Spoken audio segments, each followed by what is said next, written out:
Our Normandy trip actually starts in 2023. We have been more at the landing sector of the Commonwealth. But we knew we wanted to see everything about the Allied landings on D-Day and the associated anniversaries. Of the 4 15-centimeter torpedo boat guns, 3 are still accessible to visitors.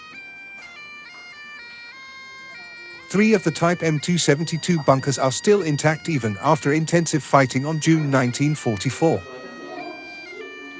We continued our trip in direction Gold Beach.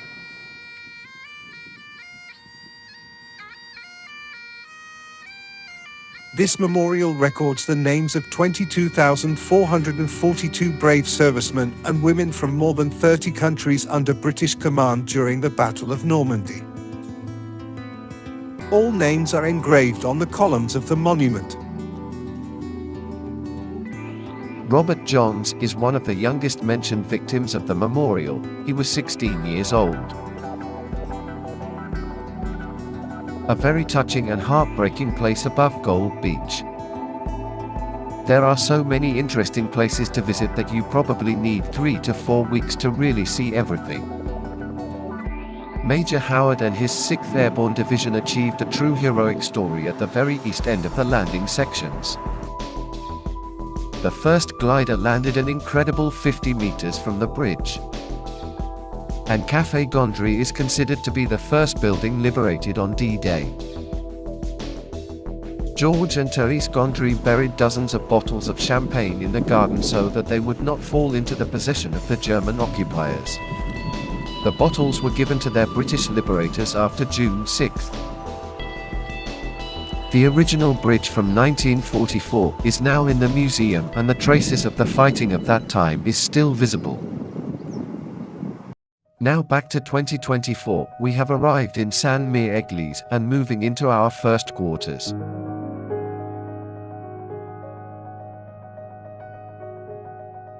Back in 1944, this was General Collins's headquarters. The museum is well worth seeing with its different displays and original uniforms.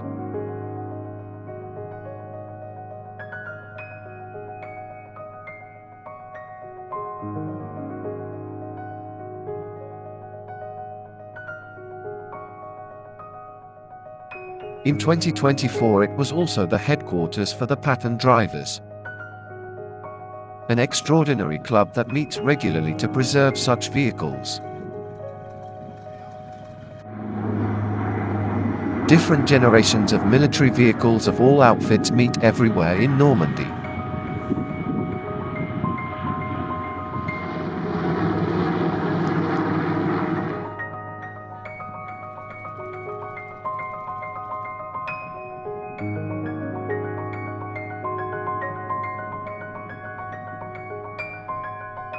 To us as photo and history enthusiasts, the highlight is always riding on historical vehicles. In the same moment as you get into these vehicles, you immediately embark on a journey through time.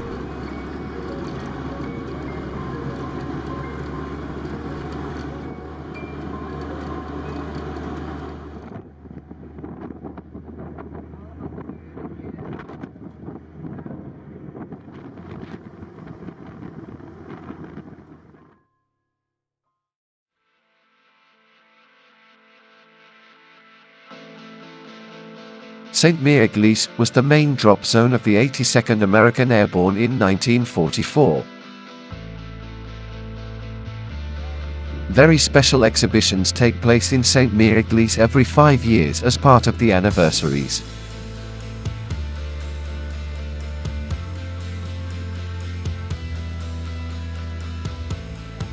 You have the feeling that every outfit is presented here. When you see all the military equipment at the exhibition, you are happy to have grown up in relatively peaceful times. However, our respect goes to these people who preserve these historic vehicles for future generations.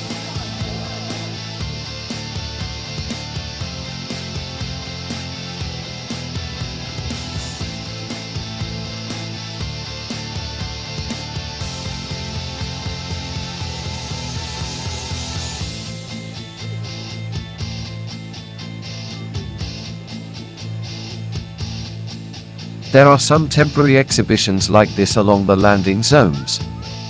The local museum is primarily focused on the history of the airborne, and more specifically, that of the 82nd American Airborne.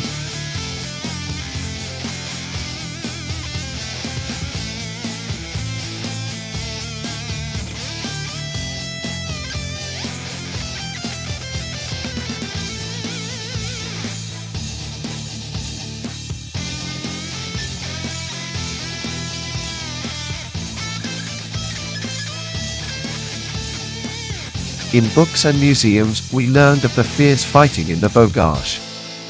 This special landscape with its high hedges and bushes offered defenders perfect protection from attackers.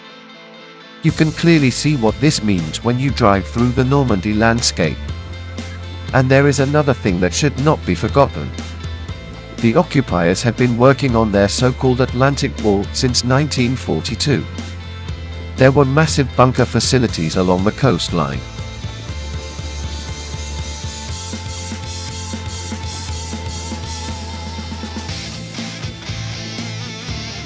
This battery is 15 kilometers behind Utah Beach and was eliminated on June 9, 1944.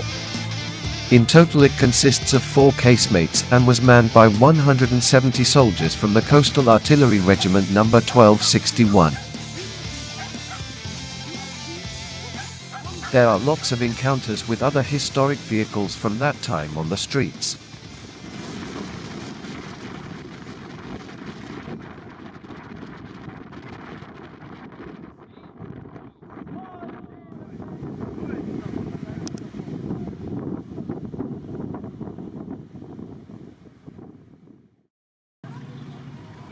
Before the start, every owner checked his vehicle.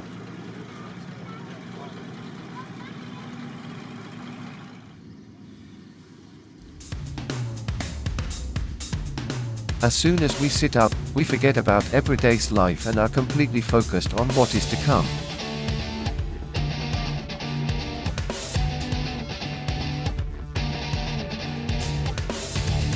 Today it is the Overlord Museum that shows some German war vehicles from the Second World War.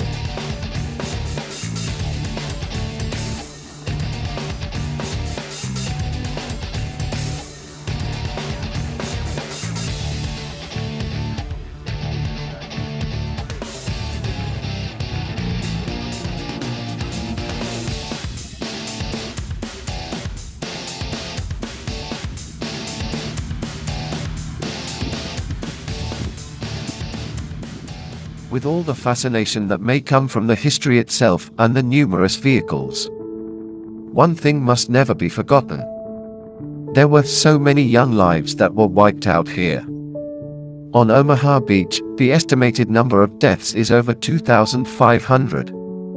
A total of 9,387 graves can be found in the military cemetery near Colville-sur-Mer.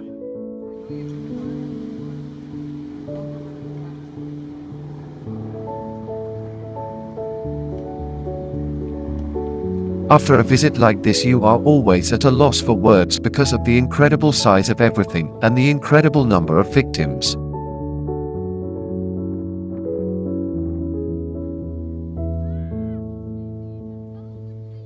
War experiences are described in many books, TV documentaries, and interviews. It's simply impossible to imagine what that meant for the individual people and what they went through. When you visit the places, you can only imagine how these poor souls must have felt. Can you imagine jumping out of a plane in the middle of the night in bad weather, knowing that no matter where you land, you are surrounded by the enemy? Can you imagine sitting in a foxhole and watching thousands of paratroopers fall from the sky?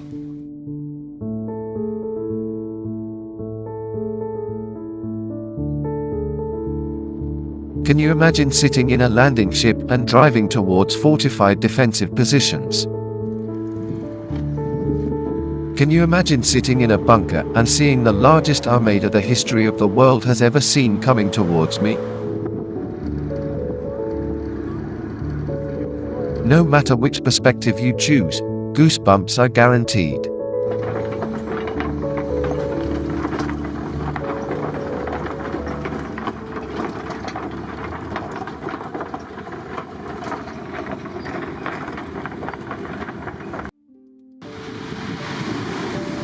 The famous film called The Longest Day was filmed at original locations.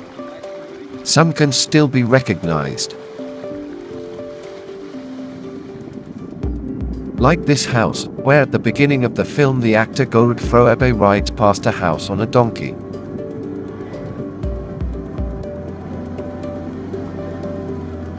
Or the fire control center of Lieutenant Bluskat, as he looks into the camera and shouts, "My God, they are coming."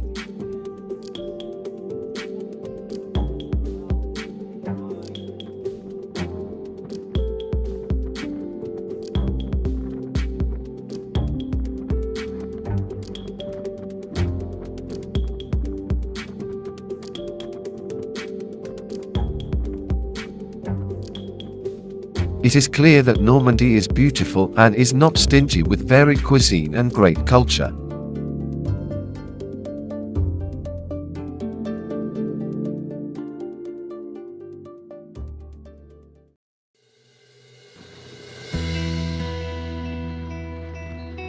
No matter where you are in Normandy, there are countless plaques who remember and honor and thanking their liberators.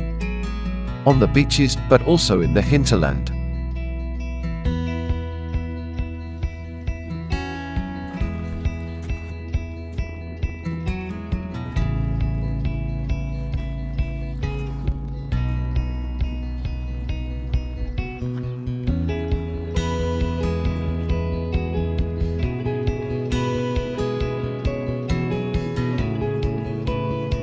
In the area behind Utah Beach is a lot reminiscent of the paratroopers of the 82nd and 101st Airborne. Here is the memorial of the 2nd French Armored Division, which disembarked here in August 1944.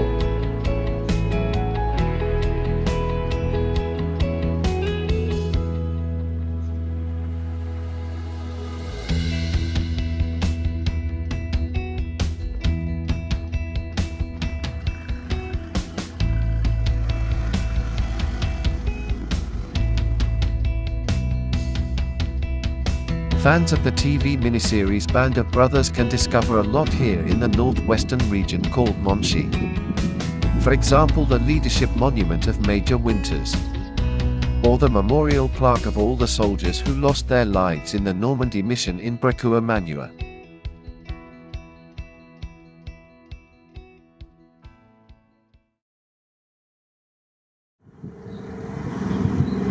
In the Sainte-Marie-du-Mont area are always jumps from original C-47 aircraft. You won't soon forget the roar of the engines of the so-called Skytrains.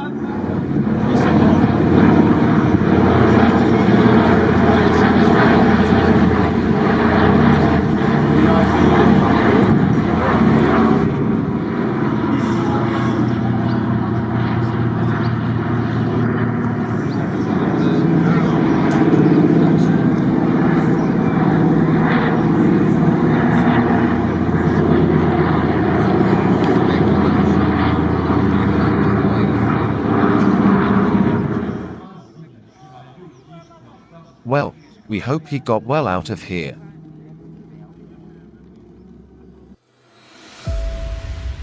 An international team of reenactors brought visitors closer to the events that took place here.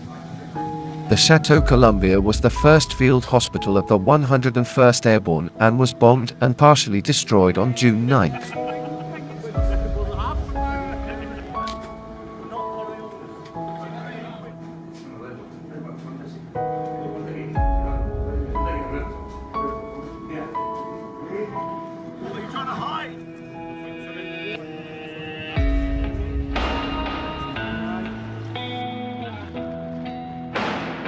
Sainte-Marie-du-Mont was the assigned landing zone of the 101st Airborne, and is now a very popular meeting place for military and history enthusiasts.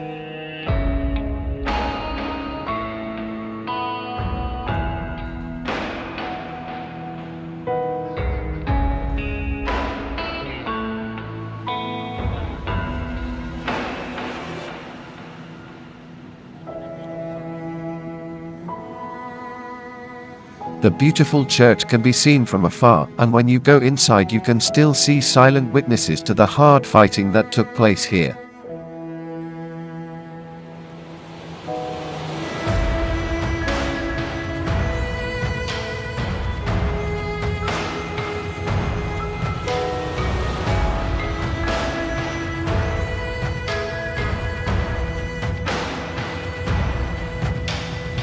One of the best museums is the Utah Beach Museum.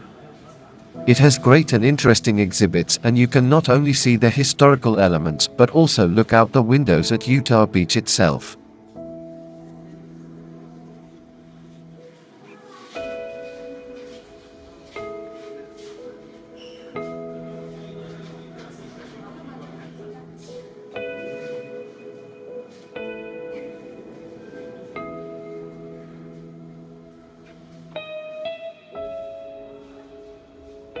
In front of the building are a lot of plaques and monuments, as the one for the famous landing boats.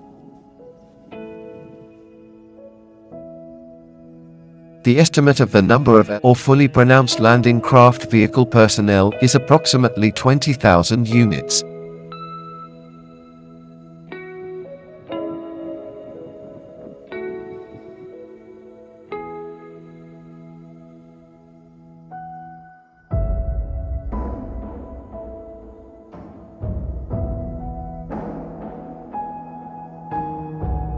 In Erinnerns, it is also very worth seeing, to the Garden of Remembrance with its installations and the direct view down onto the town and the former artificial harbors.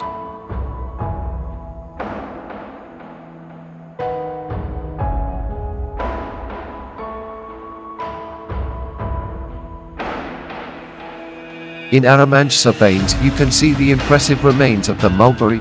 Originally there were two artificial harbors. They were intended to deliver the Allied forces with supplies. A strong storm destroyed the Mulberry A on Omaha Beach so badly that it became unusable. It was quickly decided to save the Mulberry B with the parts of the Mulberry A. The concrete caissons are still lying offshore today. You can find out what it all looked like and how everything worked in the museum.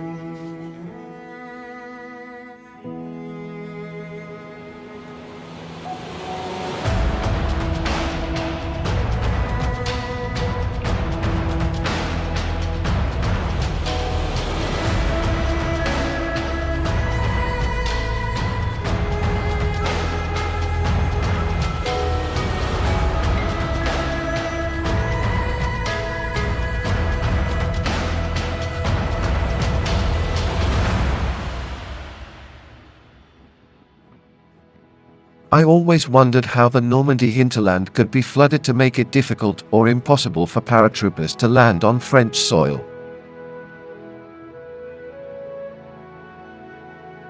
So I was very happy that I could still see this place near Canton.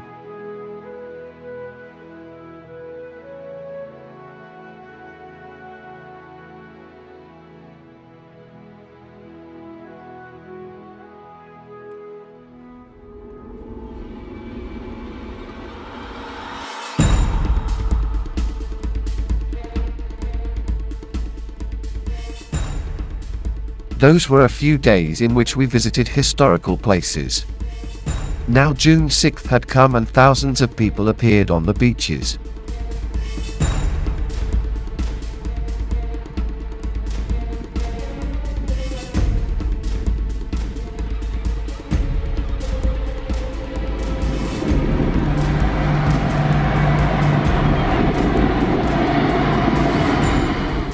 Exactly 80 years after the arrival of the Allied forces, we were on Utah Beach.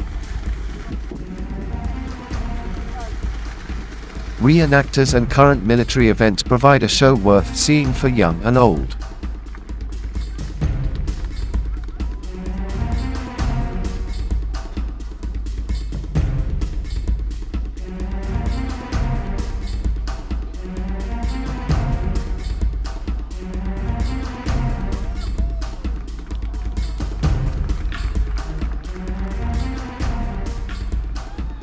There are parades, tributes and unveilings of new plaques and monuments throughout the day.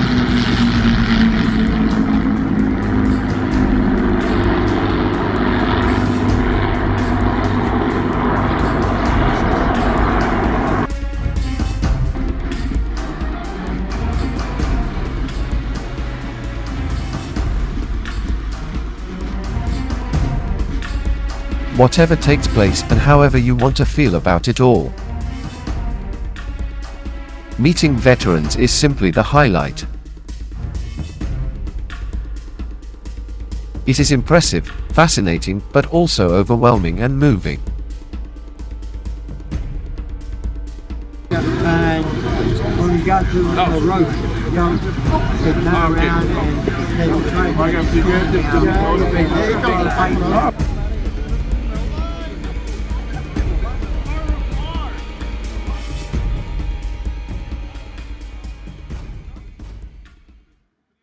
Conclusion. Normandy is always worth a visit. If you are interested in the Second World War, then this is a must-see. The historical fact is that the so-called Atlantic Wall, which was so highly stylized by German propaganda, was breached on the first day and thus became completely useless. Operation Overlord lasted from June 6 to August 25, 1944, when Paris was liberated. With fake armies and false Secret Service information, it was possible to make the German occupiers believe that the invasion was taking place at Pas de Calais. The people of Europe cannot thank the Allied forces enough for what they have done. All the suffering that people had to go through during the occupation could only be ended with clever preparation and determined alliance of so many nations and brave people. This film is dedicated to those who had to pay the highest price so that we could have peace in Europe.